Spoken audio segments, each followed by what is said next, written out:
Hi guys, Decapitated Demon Ferret here. I put a fursuit in the video.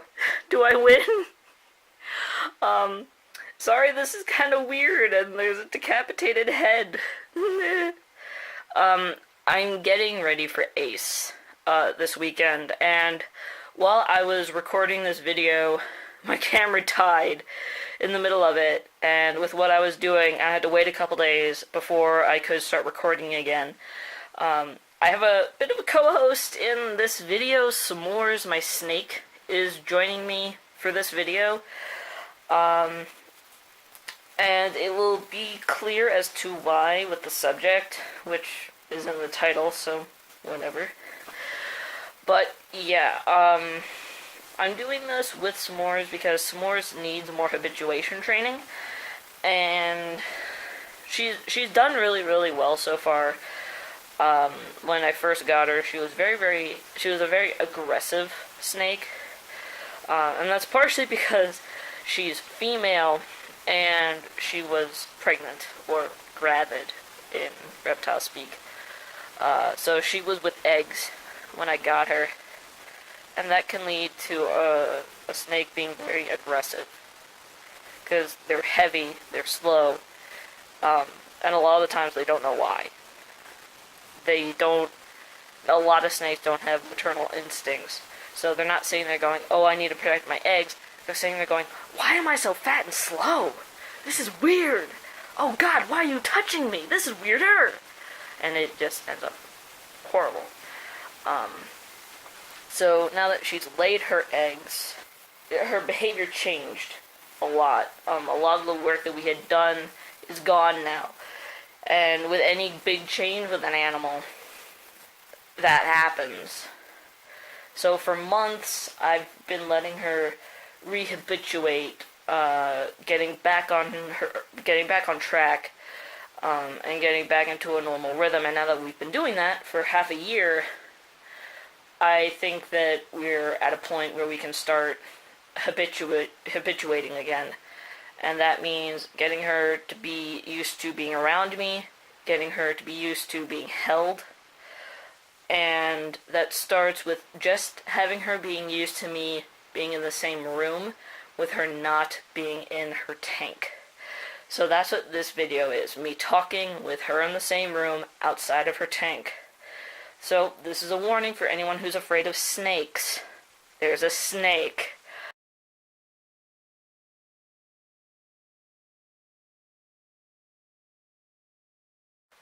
So that's what's going on in this video. I'm sorry that I'm not in suit, but I'm not going to get in suit and have to disinfect it so close to packing for this convention. Also, I've made a decision.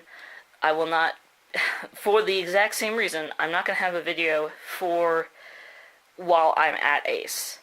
I'm going to be focusing on going to Ace, having fun, relaxing, and getting video while at Ace, hopefully, maybe. I've gotten more camera batteries and everything else, so I'm set up to do so, and I hope I can get something of value while I'm there. So, that's what's going to be going on. I gave you a head, so give me points for trying, I guess. And you also get a live snake. So, there's that. And before anyone asks me, I'll tell you right now, she's a chocolate striped morph California king snake. So before anyone starts asking me, oh, what kind of snake is she, blah, blah, blah, that's what she is. She's a chocolate striped morph California king snake. I can get even more specific by saying she's some sort of morph between a solid stripe and a highway. And you'll see what I mean when you see her. What I mean by solid stripe and highway stripe. But yeah, that's exactly what she is. She's 4 feet long right now. I am expecting that when she's full grown, she'll be 5 feet. I don't see her getting to 6 feet. I just don't. But the maximum length that these snakes get is 6 feet long. So it's possible, I just don't see it happening. So yeah, she's 4 feet long. She's about 5 years old. And yeah. So I've had her for 2 years. This year would make 3 once we get into the summer. That would be 3 years. So yeah, she's a good girl. This will be her 6th year of life. I don't know her hatching day, so they couldn't give me that information. They don't know it either. But yeah, that's the technical information. So we'll get straight into the video itself. Okay, so now we're at the s'mores portion of the video. Say hi, s'mores.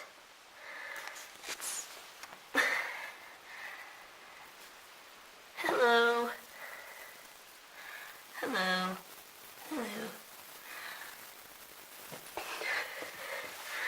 So, the idea here is we are currently in my bathroom, and the reason why is that this room has the fewest nooks and crannies for her to run away into if she gets really, really spooked. So, while I'm talking, we're going to give her a few minutes, see if she wants to come out of her carrying case by herself, and if not, I might gently lift her out, put her down on these towels, which are here so that she doesn't touch the tile, because while the ambient temperature in here is perfectly fine for her, of course, tile is tile. It's very cold, so I want her to be off of that as much as possible. So this is kind of a getting used to being around me without me directly interacting with her sort of exercise. She's not too thrilled at the moment. It's alright, s'mores. She's just looking at me like, why? So, the topic of today's videos is ESAs in convention spaces, and why it's not a good thing. Actually, I'm going to move s'mores a little bit closer. Come here, girl. Come on. There we go. There we go. Only because it was sort of on the tile over there. Alright, now you're on the warmer towels. Okay, good. We're good now. So, ESAs in convention spaces. Now, why is this a problem? Well, for one, legal reasons. There is absolutely no right that anyone has to have their ESA in public space. The only rights that you have for an ESA is travel and housing. That's it. And those are 2 very important rights, travel and housing. You should be able to take your ESA with you if you move somewhere, and you should be able to live somewhere with your ESA, but there are no regulations to say what an ESA can or cannot be, which is a really good thing for people who need ESAs. Say you are allergic to dogs or miniature horses, which are the only 2 animals that can be fully blown service animals. Say you need a ferret or a cat or something like that. An ESA is important for you, but there's a reason why only dogs and miniature horses get those public location rights, and that's because dogs and miniature horses have the ability to be certifiably trained in an objective and measurable way to interact with the public and be able to behave, be house trained, etc., etc. Let's just take cats for instance, one of the most common service animals next to horses and dogs. And actually there are probably more service cats than there are service horses. And there are true service cats that aren't ESAs. I actually know one. But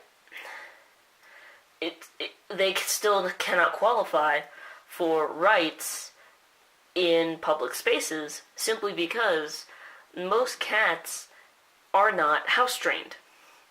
And you may think, wait a minute, my cat's house trained. Not really. Your cat's probably litter box trained, which means it's trained to go to the bathroom inside the house.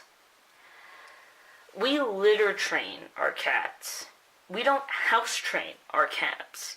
Many people like to think of them as synonymous when they're really not.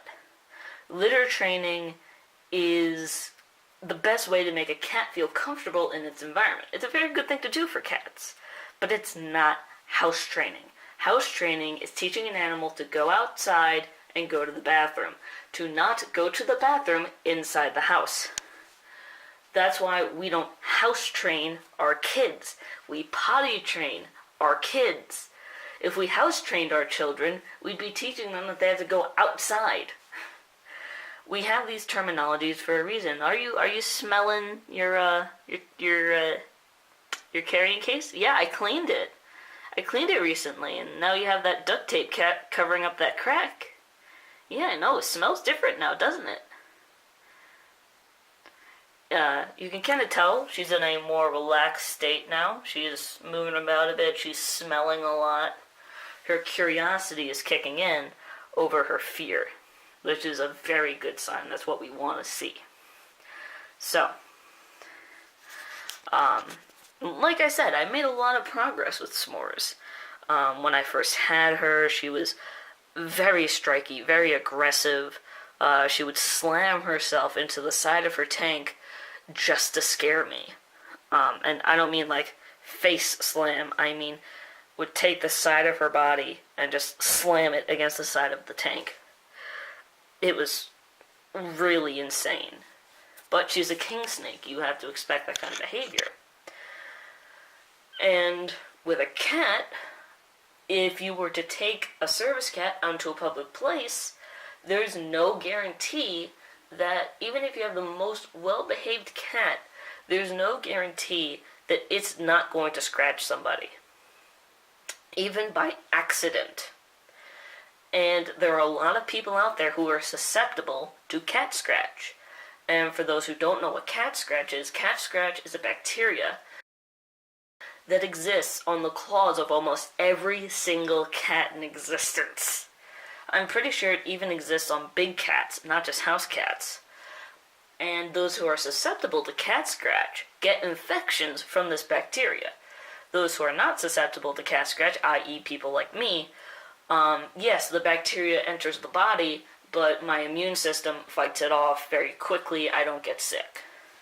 But some people get sick very fast. And some people don't even know that they're susceptible to cat scratch because they haven't been around cats their entire lives. So they have no idea. And these are the kinds of issues that make it so that only dogs and miniature horses can really be given these sort of rights to be able to go into public places. And even miniature horses have their limitations. The biggest one being, and this limitation was eventually extended to dogs too, I'm going to shorten what the rule actually is. If you cannot get your butt into a door, you cannot be in the door. You cannot be in the building. If your ass is bigger than the door, you don't have a legal right to be in that building. That started with the miniature horses, but then was extended to some of the larger dogs. I say a Tibetan Mastiff or a Saint Bernard. So if you want to take your service Tibetan Mastiff or your service... Oh, sorry. I scratched the thing.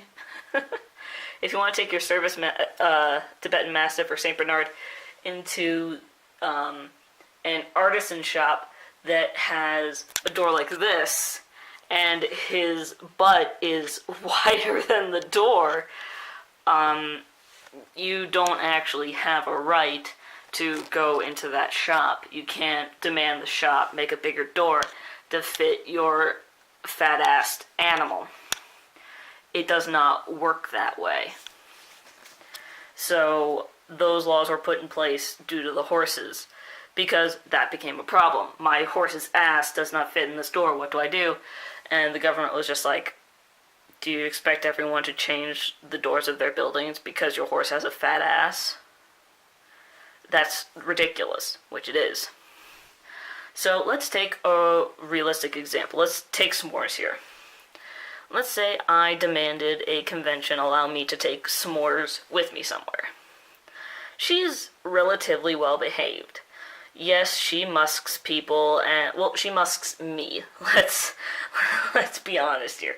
She musks me. When it comes to other people, she's actually extremely well behaved, aren't you? Yeah? Yeah, you are. She loves other people. She finds them extremely interesting, extremely curious. She'll crawl all over them, smell them all over, find out everywhere they've been. She loves it. But there's a big problem with her. I think that she's at the point where she can come out of her case now. So I'm going to not pick her up when doing this. I'm going to tip this over. Yeah, I know I'm spooking you. I'm going to tip this over onto its side. Very slowly. And let her know it's okay to come out. There you go. So, because she's learned that if she's in this case, she stays in the case. So I'm letting her know it's okay to come out of the case. Like I said, she's very well trained. She's learned quite a few things. Very, very smart animal. If I were to take her into a public place, there's a huge problem. All over this animal's skin is salmonella. And just all over her. Everywhere. The moment she touches these towels, I'm gonna have to wash them immediately or just... You're all right there. Oh, you all right there, girl? Let me take this away. You okay? You okay? You were supposed to move before that happened.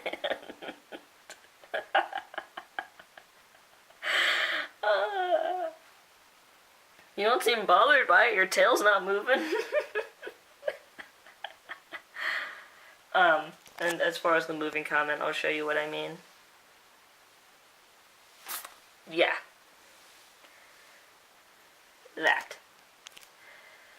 But hey, you're up now. There you go. Calm down. Calm down. There you go. There you go. You're safe. You're safe. Nice fluffy towels. Interesting sensation. Yeah. Give her some time to calm down again. She does not like to be touched. That's something that we're working on. But, I also wanted her to flip over, so, mission accomplished, I guess. Didn't expect her to react that strongly, but that's partially why we're doing this. She's reacting that strongly just from a very, very light touch, which is unusual even for her. Isn't that right? Yeah.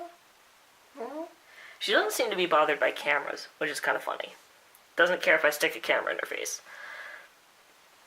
So, if I took her into a public place, I risk infecting a mass group of people with salmonella. And this isn't the same, like, small little risk, like if you eat raw cookie dough. This is a very high risk of contracting salmonella and countless other reptilian-based diseases. It's not good. And on top of that, I'm putting her life at risk. Snakes only have one viable lung. Fun fact. They do have 2 lungs, but only one fully develops. Calm down.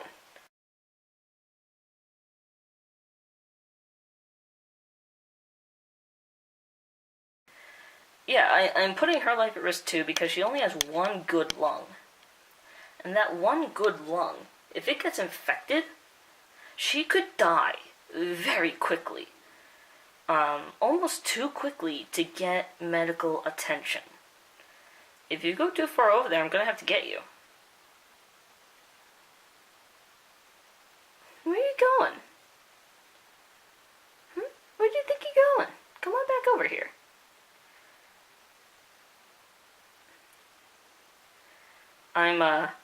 I'm barricading myself between her, the toilet, and the air vent. For anyone who doesn't know, a snake's favorite place to escape to is an air vent, and they're very likely to die if they end up in an air vent. So if your snake escapes, immediately cover up your air vents. Because chances are, if they're not in the air vent yet, you're going to save their lives. If they are in the air vent, then they're already doomed. You're done. So, yeah. Fun fact. Lots of fun facts today. So, it's not only me putting other people's lives at risk if I take her into a public place, it's me putting her life at risk if I take her into a public place. So, since I'm talking about ESAs in convention spaces, of course, I'm sure some people are thinking about it, and yeah, I'm going to talk about it. The Fox at, I forgot where. Okay, we're in round 2. Sorry about that, guys. My camera died, while I was filming, and, due to the nature of what I'm trying to do, I couldn't just charge the camera up and then immediately get back into this.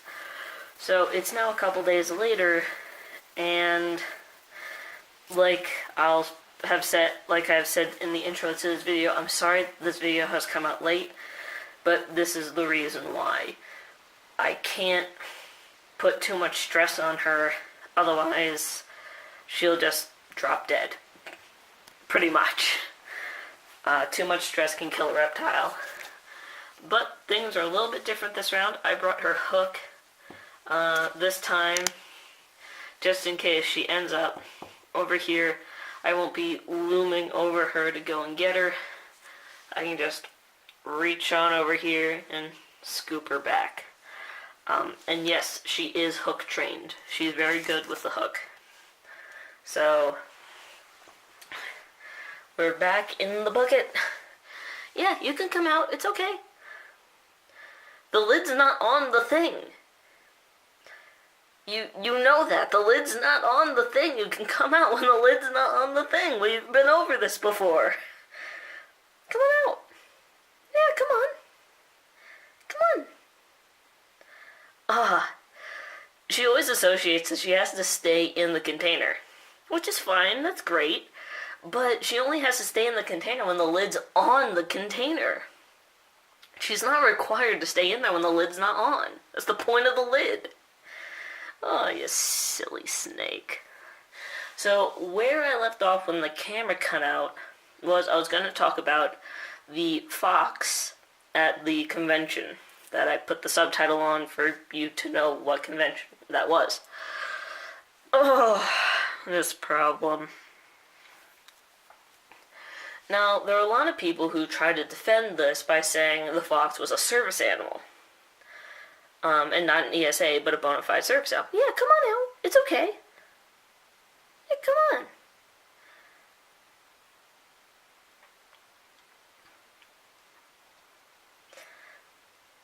on. The first big problem with this is that foxes can't be service animals. Only dogs or miniature horses. Apparently, from Constaff, because I did a little bit of digging, their defense was that the person had claimed that the animal was a dog-fox hybrid, which made it technically okay. Even S'mores is looking like, that sounds like total BS. And you're right, it is total BS. Dogs and foxes cannot interbreed. It is physically impossible. I'm sure that dogs and foxes have tried to interbreed. I'm not going to say that that has not happened. But their chromosomes are so different, and the numbers are so wrong, that they cannot produce any sort of offspring. It can't happen. I don't think S'mores wants to be a part of this conversation. Oh, oh, poor thing. Hi. It's okay. I think S'mores has had enough of the idea of baby making ever since her eggscapades. It's not my fault that egg got stuck in your ass. I don't think it was your fault either, but it certainly wasn't mine. The pet shop where I got her from, they breed their animals, and, well, S'mores is female. And for a while, she was housed with a male. And with king snakes, either one of two things happens. One, the female eats the male, or two, they canoodle.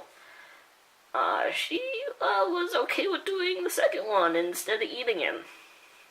So, because she didn't eat him, they assumed that they probably did mate, and that she might be pregnant, and that's what they told me. They were just like, just to let you know, when purchasing this snake, she might have babies.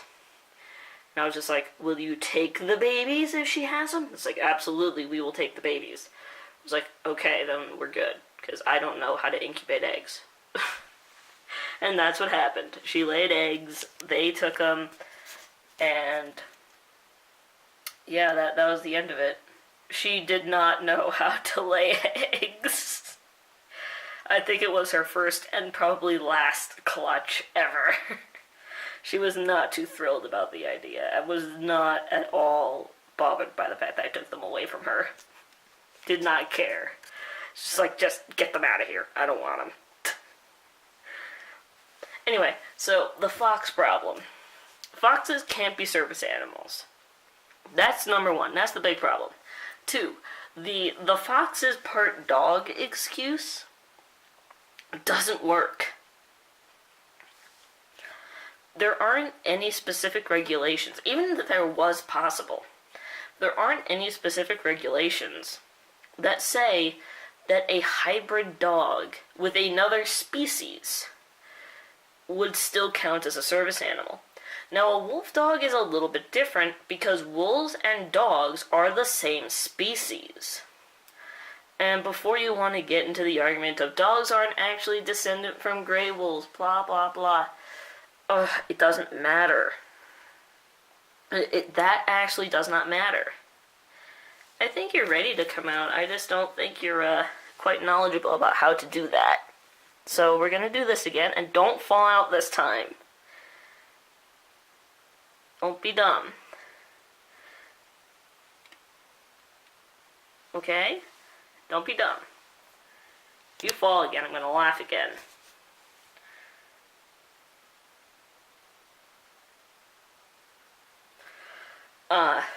Wolves and dogs, yes, dogs are not directly descendant of gray wolves. This is common knowledge. But dogs are wolves. Just because they are not North American gray wolves doesn't mean they aren't wolves. And it makes sense that their ancestor is now extinct. It's been how long since dogs were domesticated? Yeah, no, that species is not going to exist anymore. No. So, the hybridization of a dog with another of its same species, even if it's a wild version of the same species, is completely pointless to argue with. There you go, now you're understanding how this works. It's like saying, oh, it's a cat mixed with a wild cat. That makes it not a cat anymore. No, it's still a cat. Come on, back over here. And this is why we have hooks. This is why if you own a snake, you need a hook. Whether you make it yourself like I did, or you buy one. Come on. I wanted a hook that had no metal, so I made it myself. Where are you going? Where do you think you're going? We don't go back there. I know what you want to do. I know that there's fresh air coming out of the vent back there, but you cannot have it. I didn't explain why snakes like air vents. They like it because it pumps out fresh air, and they like the smell of fresh air. So more fun facts about snakes. It's going to be a lot of fun facts about snakes because there's a snake. So hybrids, if it's like a wolf or a cat with a wild cat, that's a little bit different. Calm down. Shush, shush, shush, shush, shush. Oh. Don't slip off the hook either. Okay, come on. Just hang up here. Hang out for a bit.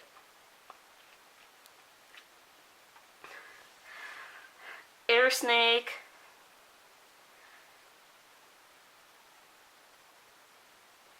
Air snake is heavy. You're still a little pudgy. Yeah, you're still a little overweight. I'm sure you don't mind that at all, huh?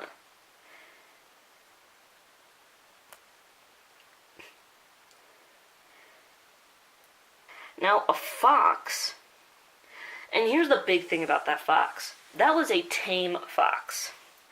And we're gonna get into some foxcation here. No, calm down. We're gonna get into some fox, and you're like all over. No, you cannot go under the towel. I'm getting some fox education here. I want you to be able to go on my hand on your own free will. It's not scary, I promise. This is our next step, her willingly going onto my hand or onto my arm without freaking out or musking me. See? See?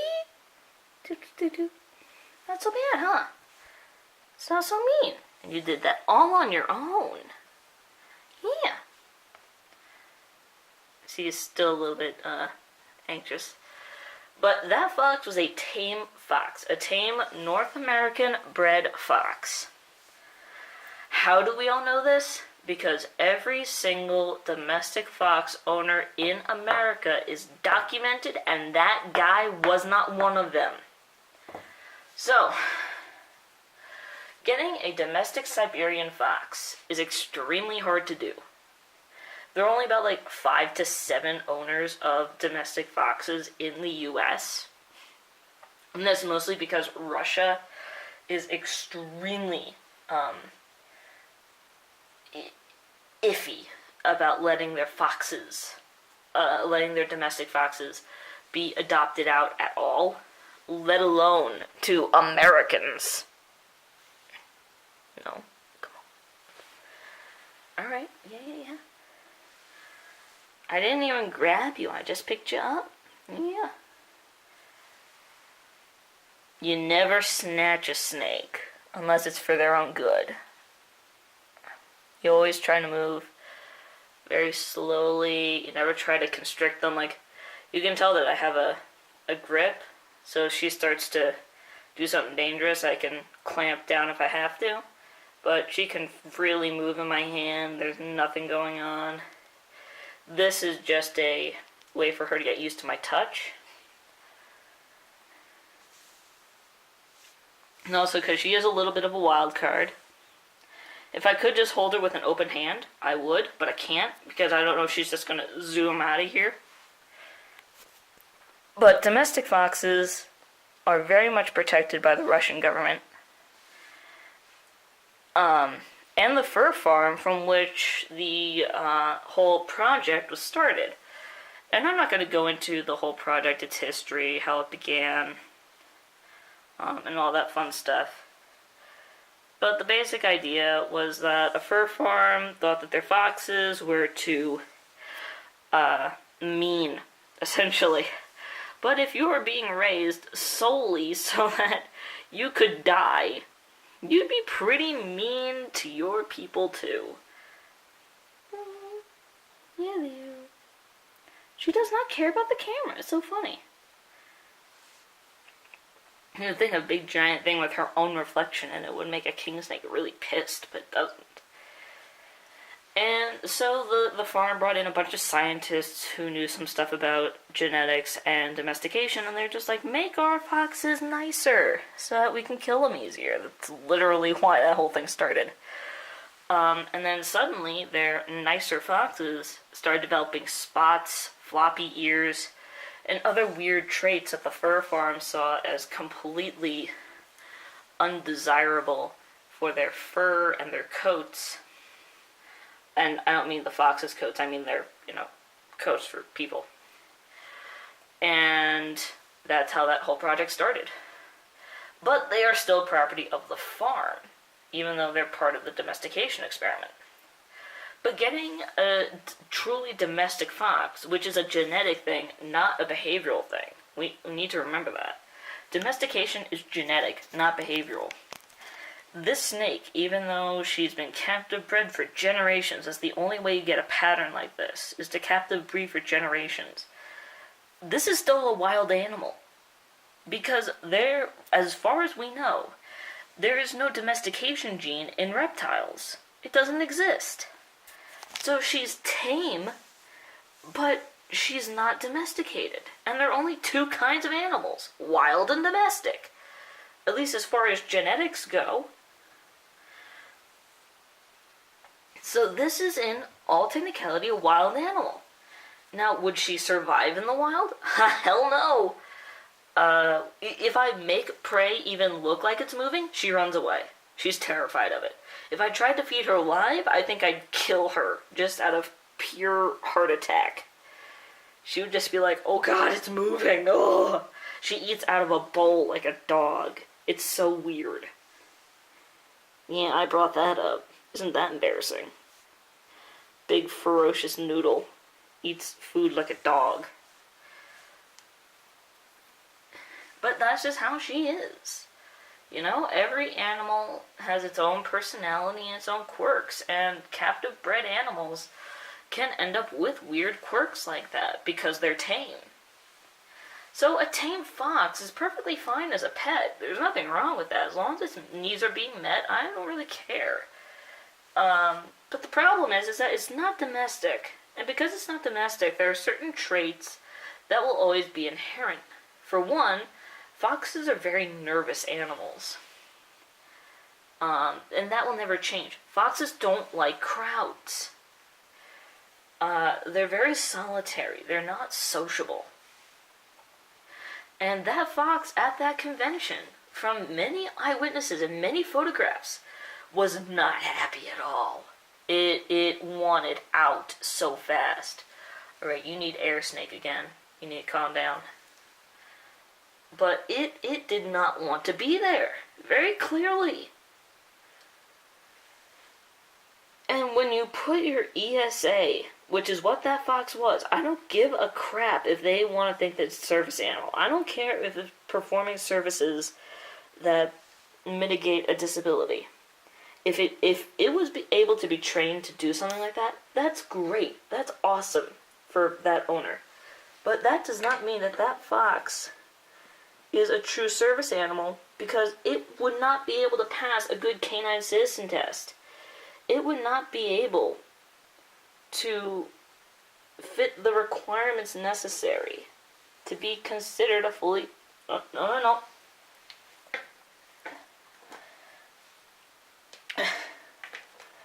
No, okay, now you're being a brat. No, I'm gonna put you back in the tub. I think you're getting a little bit too stimulated. Okay, yeah, we're going back in the tub. Come on. No. One moment, my peoples. Snake is getting very agitated. Agitated snakes.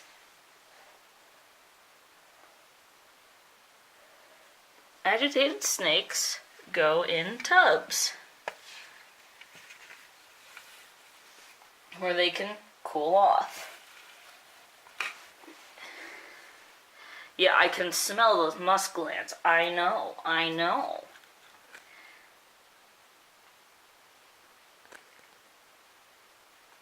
She's still doing really, really well. She's not trying to strike me or anything like that. She's just getting a little overstimulated, which is fine. That's okay. That's a good sign. She's more just getting really angry because I'm not letting her go where she wants to go. She doesn't want to stay here anymore. She wants to go behind me and explore what's over there. But no. Because you're going to go in that air vent and you're going to go die. I know what you want and I'm not going to let you have it. But yeah, that a fox cannot be a service animal in the most legal way you can describe. Can a fox be an ESA? I'm sure. Can a fox be taught to, perform activities to mitigate a disability? Again, I'm sure that it can. Foxes can be perfectly good pets. I mean, for goodness sakes, I'm talking about a snake is here to help me relax and is currently being a brat, but is still doing that job. So, I'm not going to shame something like that. What I am going to shame is that guy trying to pass off their fox as a dog because they knew what they did was wrong.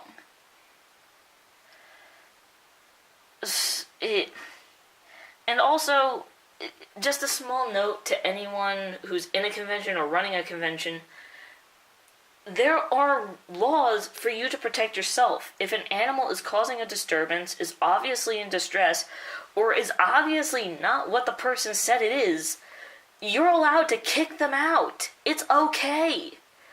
It's perfectly within your legal right. Don't be afraid of them because they have a service animal, or they're just saying, oh, it's a service animal, you can't do anything. No, that's bullshit. Stop. Ugh. It's really all I can say about it. Don't bring your ESAs in public, don't lie to people, and stop being idiots. And also, S'mores is getting agitated. And with that, I will see you guys after Ace. Bye!